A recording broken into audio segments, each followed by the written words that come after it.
We're dealing with a myriad of issues. I was just talking to Josh Green, the governor down in Hawaii, who had some ideas around some land use concerns he has around speculators. No. Look, I would take her over it. It's horrible that we have to do that. I can't. I could never vote for Newsom. I just can't. I would just say that his leadership in California is good reason to brush him off for the loser that he really is. Gavin Newsom thought he was stepping into a friendly debate. Then Anna Kasparian arrived, armed with flamethrowers, a blender, and a checklist titled Ways to Wreck a Governor. This wasn't just a comeback, it was a full-on TED Talk in public humiliation. One moment he's grinning confidently, the next he's secretly Googling how to resign with dignity. And the wildest part? Anna pulled it off without even raising her voice. Welcome to the roast Gavin never saw coming, but absolutely earned. Your car's gonna get broken into, okay? You're gonna get robbed. Using taxpayer money, funneling it to nonprofits so they can literally buy crack pipes and hand them out at Skid Row. There's video evidence of that. Paying incredibly high taxes that go to what? So yeah, I'm sick of it. I'm sick of it.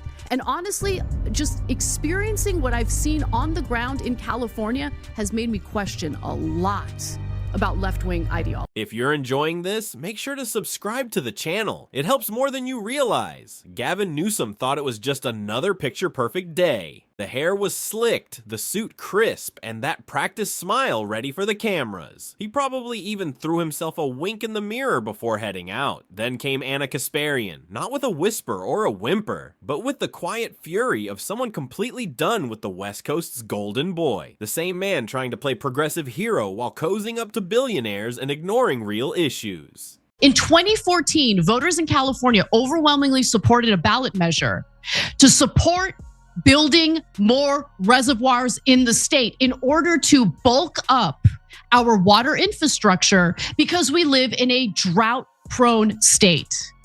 That passed in 2014. Funding was attached to it. You want to know how many reservoirs have been built since 2014? Zero.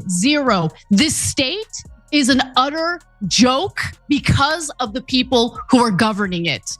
Gavin Newsom right now is at the top of that list. To be fair, Gavin's been performing the political tap dance for quite some time. He's mastered that centrist charm, the kind that says, I deeply care about climate change, while casually approving a dozen new oil permits over brunch. He's built this image as California's wine-sipping savior. But here's the problem. The grapes are sour and the vineyards are literally burning.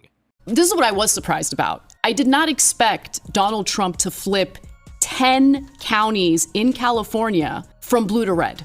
But I guess I shouldn't have been surprised about that either. Because when you look at the conditions that people are living in a Democrat-controlled state, well, yeah, you can understand why people are turning their backs on the Democratic Party.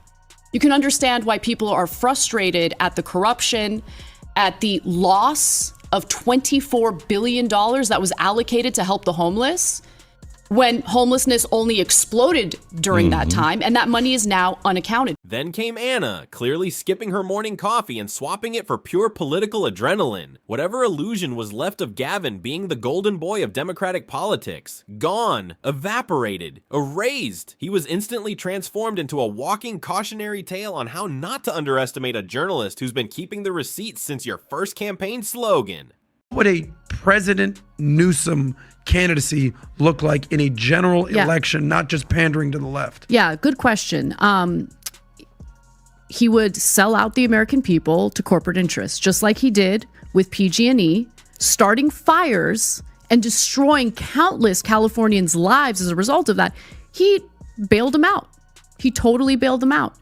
He has provided protection for them, even though they absolutely refused to update their century-year-old equipment, which everyone knew was going to lead to devastating wildfire. It started with a smirk, maybe a slight eyebrow raise, but then Anna came swinging with laser-focused fury. She tore through his polished image like it was held together with duct tape and overworked PR interns. Her criticism wasn't a rant, it was a carefully planned demolition disguised as commentary. Sharp, devastating, and somehow hilarious. What made it even more brutal was how calm she stayed. No shouting, no wild gestures. answers, just precise analysis that hit harder than any viral meme. Gavin loves to say he cares about the working class, but Anna exposed the illusion like a magician revealing every trick. She made it impossible to see him without noticing the strings, mirrors, and trapdoors. His progressive costume didn't stand a chance against reality, and the internet felt it, because this wasn't just about Gavin, it was about every politician who kisses babies on camera and signs eviction notices off screen. Every leader who talks about the people like they're a cute photo op instead of real human beings. Gavin Newsom, in every single interview I've seen him do, has passed the buck, even though he is the governor of this state. Yeah. He is pathetic.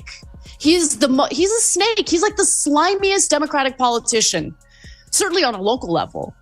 But what we have seen is mismanagement of epic proportions, and the mere existence, and it is real, the existence of climate change should not be utilized as a talking point in order to pass the buck, in order to deflect blame, in order to refuse to take any personal responsibility for how poorly this state has been governed for several years. Anna struck the match, and suddenly everyone realized they'd been sitting on a mountain of political kindling. The brilliance of it all. She didn't need a shouting match or dramatic theatrics. She simply laid out facts, connected the dots, and let the absurdity expose itself. It was the political equivalent of a cold, hard slap disguised as a TED Talk. Gavin, meet Karma. Her name's Anna, and she's here to talk about your hypocrisy.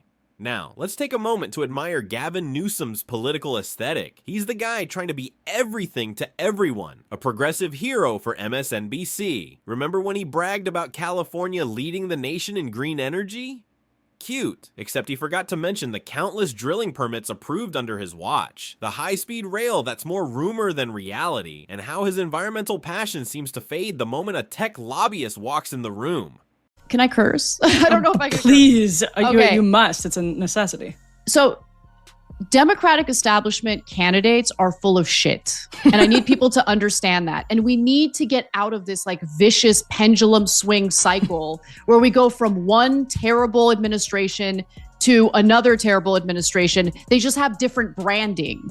But in the end, they do nothing for ordinary people. And that's what people are hungry for. I think that's part of what explains the popularity of Zoran Mamdani in this mayoral race in New York City. Anna wasn't nitpicking, she was exposing a pattern, the infamous Gavin Shuffle, that smooth dance of bold progressive talk paired with watered down action behind closed doors. While voters might miss the quiet contradictions, Anna didn't. She had receipts and the loudest megaphone in the room. One of the most brutal parts. She didn't just go after his policies, she targeted the mindset, the belief that looking polished matters more than being honest, that as long as you sound confident and toss around buzzwords like equity, no one will check where the equity actually went. Spoiler alert, it's missing. And Gavin had no defense. No fiery comeback, no clever tweet, no emergency press release that didn't sound like it was written in panic by 3 interns and a confused AI bot. His silence was deafening, which made Anna's takedown echo even louder. A native Angelino. I was born and raised in California. I love my state. I love the people in the state. But it is an absolute wasteland right now. Every freeway bridge is full of people living in tents.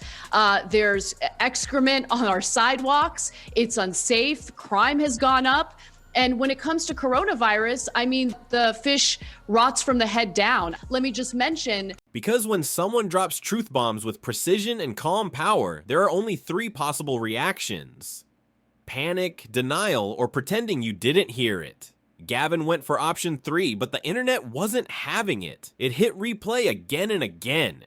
Clips of Anna's takedown exploded across Twitter, TikTok, Reddit, and YouTube. Basically every corner of the web where people love a good public roasting. Memes popped up, reaction videos flooded in, and even cautious political commentators started quoting her. Well, almost quoting her, because doing it word for word might short-circuit Gavin's entire media team. And let's be real, he had it coming. Not because he wanted to, but because he's treated his office like a launchpad for a presidential campaign instead of a chance to fix real problems. California isn't his campaign prop, yet somehow he's turned it into one giant Instagram backdrop for his political glow-up. Oh, I'm sure he really does find it funny. He's not bothered by it at all. You just heard the bitter statements of a snake who unfortunately serves as the governor of California. Some like to refer to him as Gavin Newsom. I like to refer to him as a smarmy failure of a politician out of the state that I was born and raised in.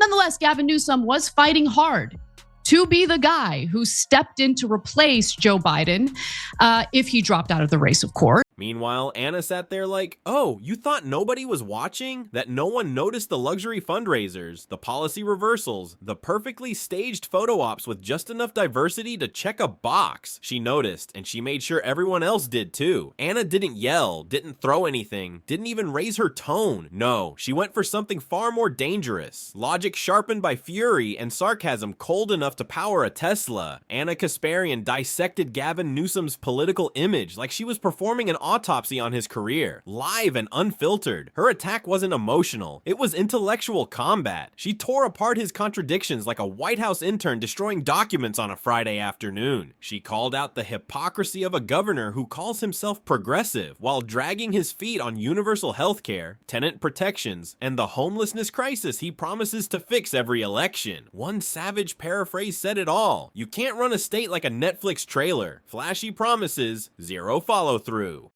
He's so cool and relatable in his genes, and but like between Cuomo and Newsom, these are actually two really good examples of people who represent the Democratic Party establishment who have not fully reckoned with their unpopularity during the COVID crisis and are now sort of trying to be as powerful as they were before without, I don't know, maybe actually even being seriously introspective as opposed to whatever the hell that was. You're absolutely right, okay, in your analysis. And let me just say, you know that I like you when I'm willing to sit through a podcast episode featuring Gavin Newsom just to prepare for this. Okay, God bless. I can't stand him. I can't stand his raspy voice. And it's not for any superficial reason other than the fact that I live in California. Mm-hmm. I've had the displeasure of experiencing what his leadership actually looks like. Then came the real dissection, Newsom's political cowardice. According to Anna, he's got all the ambition of a presidential hopeful, but none of the backbone. He waits for the polls, the headlines, and the donor class to decide his morals for him. Leadership isn't about timing your values, she implied. It's about actually having some. There was no yelling, no theatrics, just a calm, precise scolding that could make even a governor want to crawl under his $1,000 suit and disappear. And the internet, it exploded. Reddit lit up like a Christmas tree with threads titled Anna just nuked Newsom and when keeping it real goes supernova. Even centrist pundits couldn't resist quoting her. From Gavin's side, crickets, not a word, not even a passive-aggressive subtweet. The silence from his office was louder than her mic drop. No spin, no excuses, just awkward, calculated quiet that screamed one thing. That one really hurt. That while Americans are encouraged to shelter in place, encouraged to practice social distancing, no eating indoors at restaurants, he was seen at the French Laundry meeting up with his lobbyist buddies. That is unacceptable. I have not seen competent leadership from Gavin Newsom, and I will state on this show, every single member of my family signed our names, provided our signatures to recall. But here's the twist. It wasn't just drama. It was a reckoning, a moment that ripped open the growing divide on the left between the polished, media-trained elites and the unapologetic truth-tellers who say what others won't. Anna didn't just call out Gavin. She called out an entire generation of Democrats who campaign on hope but govern on hedge fund fumes. She wasn't just holding him accountable. She was holding all of us to a higher standard, demanding better, louder, and with far less hair gel. The base is restless. The public isn't buying the polished brand anymore, and the internet is now too good at fact-checking in real time. Anna tapped straight into that frustration, clean, sharp, and without mercy. And now some are noticing, look, he's not really doing the type of campaigning for Kamala Harris that he was doing for Joe Biden. What's going on here? Now, of course, we all know what's going on. Newsom was engaging in that campaigning, not for Joe Biden's sake, but in order to increase his name recognition in case he found himself in a situation where he'd be tapped to replace Joe Biden after he drops out.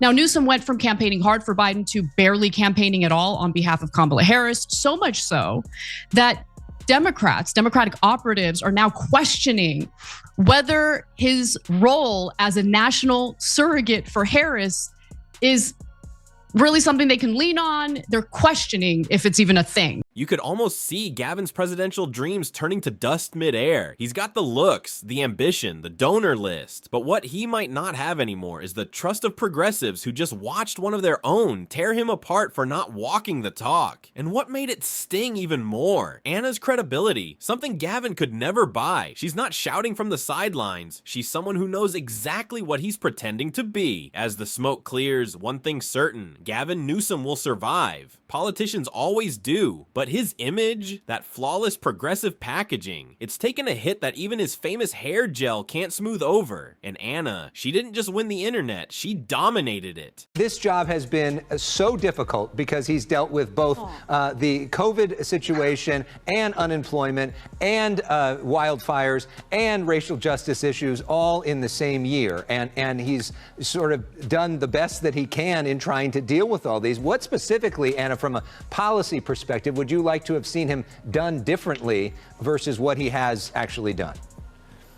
First of all, I'd get real aggressive about building housing immediately, right? Putting porta potties under freeway bridges for homeless people to use is not a solution to this problem.